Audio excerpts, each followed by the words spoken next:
9 मे. वादळ आणि अवकाळी पावसानं आमच्या नर्सरीचं खूप नुकसान केलं. काही रोपं पडली, काही शेडनेट्स फाटले, पॉलीहाऊसचं प्लास्टिक फाटलं आणि अनेक दिवसांची मेहनत काही तासांमध्ये विस्कटली. पण आज अशी परिस्थिती फक्त आमच्यासोबत नाही आहे. क्लायमेट चेंजचा परिणाम शेतीपासून ते छोट्या व्यवसायांपर्यंत सगळ्यांवर होतो आहे. आणि म्हणूनच आज निसर्ग वाचवणं ही फक्त गरज नाही, ती सगळ्यांची जबाबदारी आहे. प्रत्येकाने किमान एक तरी झाड लावावं आणि सर्वात महत्त्वाचं म्हणजे ते जगवावं.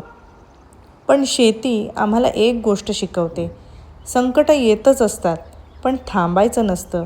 म्हणूनच दुसऱ्याच दिवशी आम्ही पुन्हा कामाला सुरुवात केली. कारण मातीशी जोडलेली माणसं पडली तरी पुन्हा उभं राहायला शिकतातच.